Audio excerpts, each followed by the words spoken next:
Tonight, an investigation by BBC Newsnight has found that groups described as far-right have organised or attended 50 protests since the start of the year, mostly focused on hotel accommodation for asylum seekers.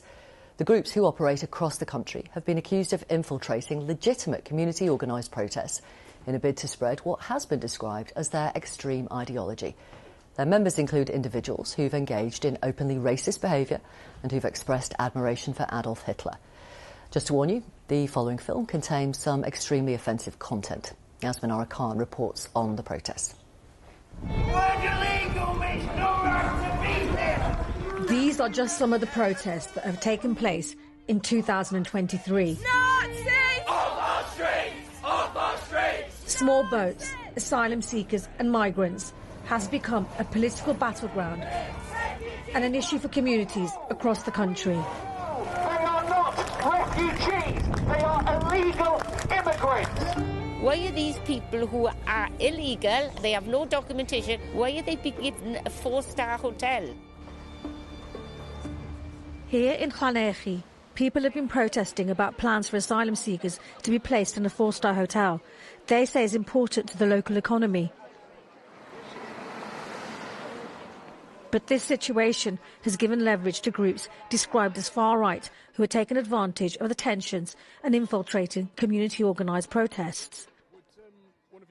One of them is Patriotic Alternative, a group run by Mark Collett, a former leader member of the British National Party who's expressed admiration for Adolf Hitler and recommends Mein Kampf to his supporters. Matt Collins is a former member of far-right groups who now works for Hope Not Hate, a group who campaigns against them. These people are quite skilled at getting into communities and causing trouble and stirring things up. The Patriotic Alternative are incredibly active. They're not a particularly large organisation, but they're incredibly active and incredibly dedicated. I'd say there's maybe around 400 people here today. These protests are getting bigger and bigger. The group's ideology is based around the far-right conspiracy theory of white genocide, a rhetoric that falsely claims there is a covert plan to replace white populations with ethnically diverse communities. On their ideology, Patriotic Alternative told us, the plan to replace white Britons is not a covert plan, as you falsely claim, but an overt attempt to reduce the indigenous people of these islands to a minority in their own ancestral homeland. We've talked about some of them, the Great Replacement Theory, white supremacism, neo-Nazism. That is what I would describe as unlawful terrorist activity that would put them right in the crosshairs of MI5 and counter-terrorism policing. The town of Furness has attracted attention from groups described as far-right from outside the area. But there are groups getting involved in local protests closer to home, in the form of Voice of Wales, who describe themselves as investigative journalists and travel the UK to conduct interviews.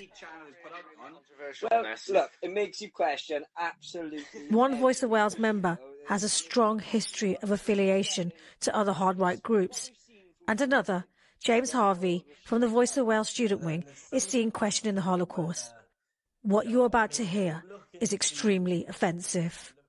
You look into Hitler and you look into what the Nazi Party did, and I'm not defending them at all, but 6 million Jews weren't killed. And the reason I say that is because if you look at the concentration camps, most of them weren't equipped with gas chambers. And here, Dan Morgan and James Harvey discussing the ban on Tom Jones' song Delilah from International Rugby in Cardiff. In the stadium, because apparently it was sung, but apparently it wasn't heard. Yep. Now, I don't know much about that, but I was thinking it's not Somalian enough, really, is it? For Cardiff, that's what they want. They want the Somalian anthem. Do they have what is their anthem? Just I couldn't tell you, to be honest with you. No, I wouldn't even do it. Voice of Wales said the comments made by Mr. Harvey had been taken out of context. He has since clarified his position.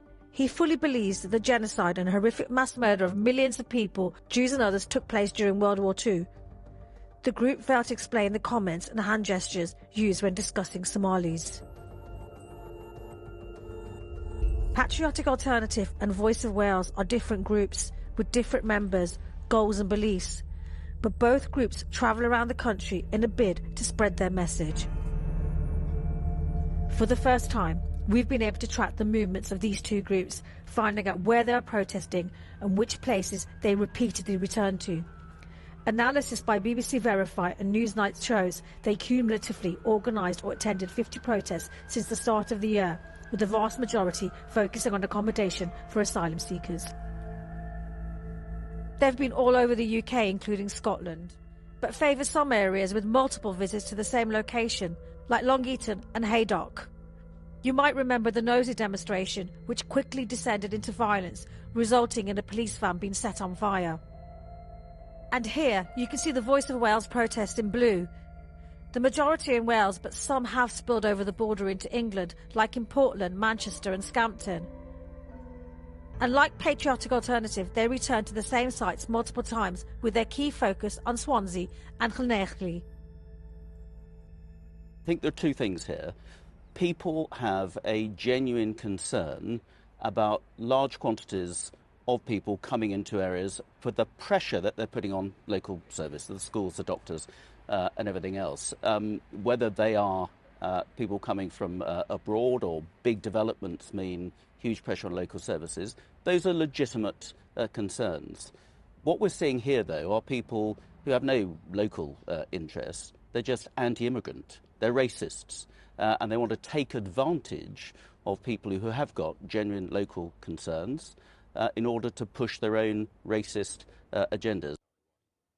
The idea that they would be using a local protest who might have legitimate concerns about immigration, if that balanced debate is hijacked by people who start talking about invasion and start talking about these people being dangerous, that's an extremist conversation. It drives a polarised debate. It means people from the extreme right wing get very heated, which means people protesting against them from the extreme left get very heated, and then you're going to see violence, and then you're going to see a problem for law and order.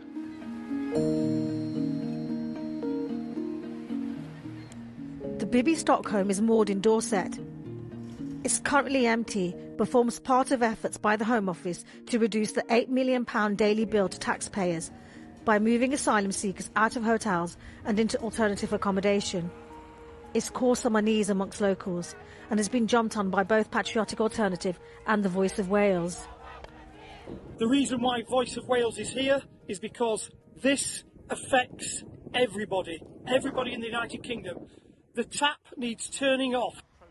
Unlike Voice of Wales, Patriotic Alternative organises protests, such as this one here in Portland. It was a small group and it had a low turnout. One of them was Michelle Vardy, a concerned local, who we also found had been posting in anti-asylum Facebook groups. This is a poor area and a lot of people, they can't even afford to feed their children 3 meals a day in the school holidays, yet they've seen a barge coming in and our government is paying for 3 meals a day for them. And would it worry you if you knew that the leader of that group has sympathies towards Adolf Hitler, for example? If that's the case, yes, but I also understand that a lot of these groups that are against all the illegal immigrants coming here, they always get slurred with far right and racist tendencies from other groups like Stand Up to Racism, when I'm not sure that's the case.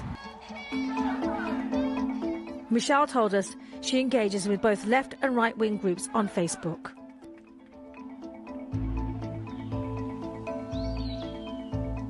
"250 miles north in Wigan, another demonstration took place. Maureen O'Brien is a local independent councillor in Wigan.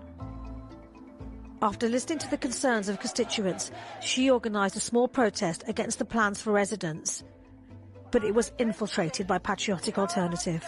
It was mainly, there's about 200 to 300 people came, very genuinely concerned people who live locally, and I think it's very unfair that the main hotel that they use for weddings, there's a lot of people employed here, are just losing that without consultation. At that protest, a group called Patriotic Alternative came down. Did you know about that? I'd put a post on Facebook stating no one from the far right, far left, any organisations like that were welcome. It was purely for genuinely concerned residents of Wigan and Standish.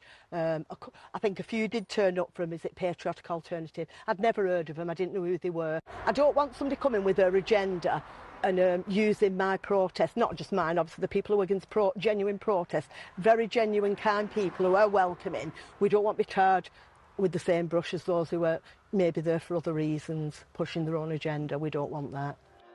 Patriotic Alternative say they've been welcomed by communities all over the UK.